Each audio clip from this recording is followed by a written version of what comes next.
درود هموطنای عزیز برادرها دوستا، امیدوارم که یک شما خوب صحت سلامت باشه. من معذرت میخوام همجا برآمده گیرم. درباره پدر مادر نوار کردیان این بگیم آواز یک مادر ماندیان که بر سر اون مادر دولینی آوردگی هستن. اون مادر دیگر از دور آمد برای فرزندش میگه که تو ما برای تو مردگیم، تو برای ما مردگی هستی. خفاش در سخن امام علی را منتش کرده موندگی هستند. امام علی رحمان درباره قدر پدر مادر گپ میزنه که نمیدونم که باید دیگه لاتچه در دستش گریه داره که گوته گرین گپ امام علی تاثیرناکه قدر پدر مادر و غیره دیگر چیزا. واقعا ما یک چیز میگم، امام علی رحمان عموما پدر مادرش قدر کردگی نیست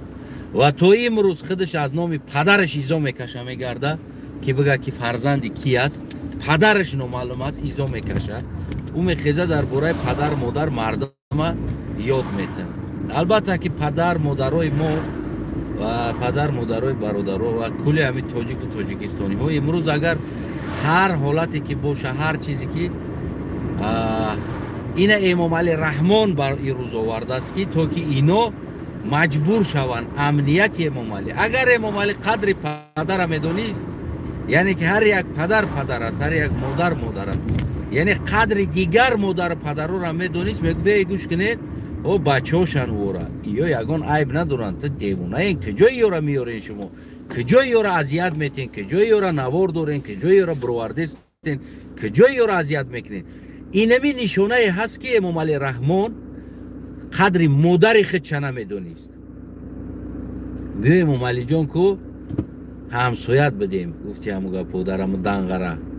خیش تبارم تو همسایت بد مترا نغز میدونیم، نغز میشناسیم، تو چی رفتار میکردی قطعی و چات. بیا همی گپا را گفتی همو گپا ما تامی روز لیزید نمیکردیم در اویلا، در سیمیا، در شخصیتی بگیم اویلا دارید لیزید نمیکردیم. یکی بیا ما نمی را نگیم، بیا ما نگیم که تو چی کار میکردی قطعی و چات، چی خیلی رفتار میکردی قطعی و چات. گفتی همو گپا بیا ما نمی چیزو را نگیم.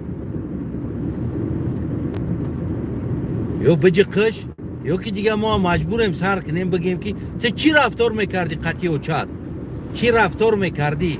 در حالت اینم پریزیدنت بدن وقتی اخیر کم ترکه که اوچتا گفتی همو گپو تو در همو جا ایستاده اوچتا ماهاش قطعی نمیدیدی، سالاش قطعی اوچتا نمیدیدی، در تاجیکستان ایستاده. میفهمی امیره؟ یا ایره ما نمیدونیم این قلقاتا یا این قندگیات ما نمیدونیم که تو کی بدی، چی بدی، چی رفتار میکردی قطعی و چات. ولی مردم تنها زدستین که شما دور اینه و چوتون نمیبینید. در تاجیکستان ایستاده سالاش قطعی و چشه نمیدید، سالاش قطعی نمیدید و چشه نمیرفت با پیش و چشه. همین قدر که خیلی نمی حکومت های خدمتی نموده موندگی بده، همین عدودم خدمت چه میکرد و پیش از او چت قطعی چه رفتار میکردی. ما همش میدونیم تو کی بدی، چی بدی، چی رفتارو میکردی قطعی و چت. امروز تو مادرها را مجبور کردی که یوتیوب بروری و ای فرزنداشون ادکاس کنن، نمیدونم ویدیو کنن. این چی کنتگی است امام علی؟ این چی کنتگی است واپشته که ای او رد کنن، ادکاس کنن از فرزندش که خاطری که فرزندش یک توار پروتیفش گپ میزنه، یک توار که نخواد برای یک مادر از فرزندی زایده خودش امام علی بالاتر بیستن که برای امام علی از فرزندش رو بگردونه. کدام لوگیکا دا توغری میگیره همین چیز؟ کدام لوگیکا دا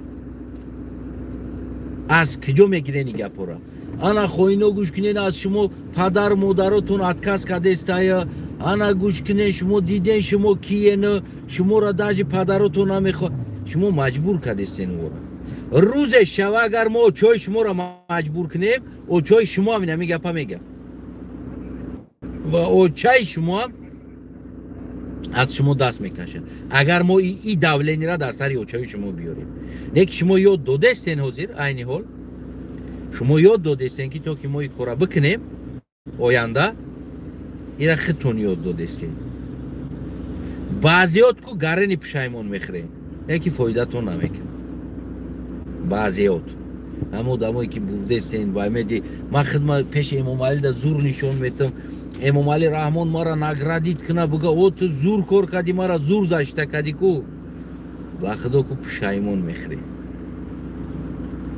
حالی هم با ما بچه ها قطعی میگیم که نه نباید این کار امام علی تکرار شوه نباید این کار کنن نه که این مردم گوش نمیکنن این روزی که شما وردستین بسر مردم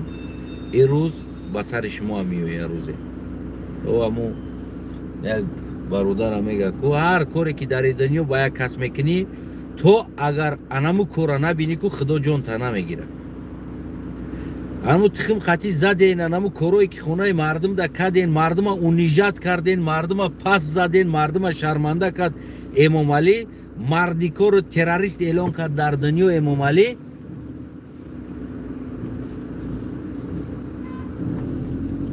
انمو آخرش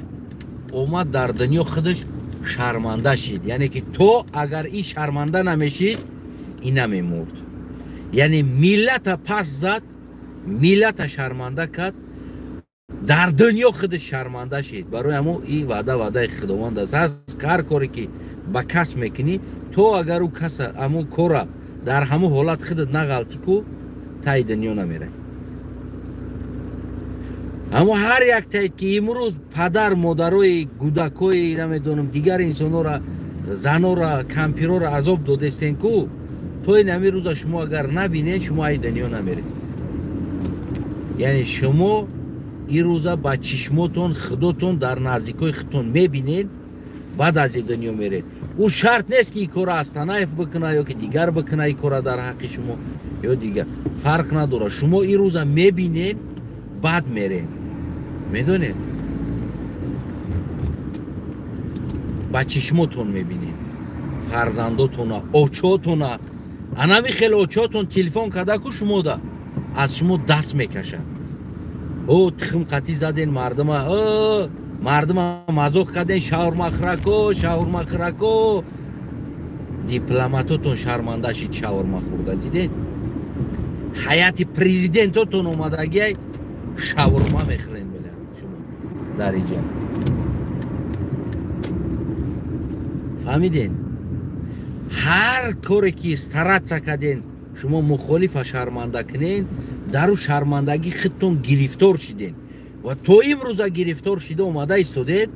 اما برای شما دلبایوبا کو این سبق نشیده ایستاده است میدونه نمیره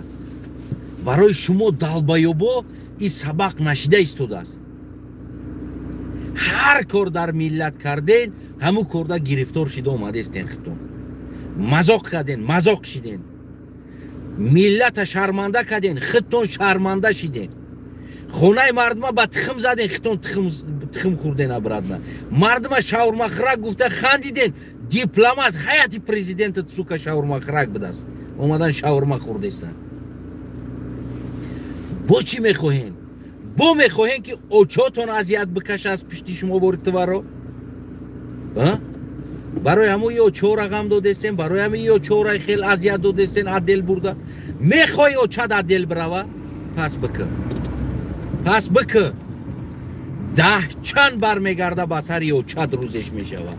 10 چند یک چند نه 10 چند بسر یه اوچت بر میگرده ای روز 10 چند بسر گودکت بر میگرده ای روز پس بکه چی کاره میتونی بکه دوامش بته میفورد همه چیز در سر همون اتوچت بیویه میفورد پس دوامش بده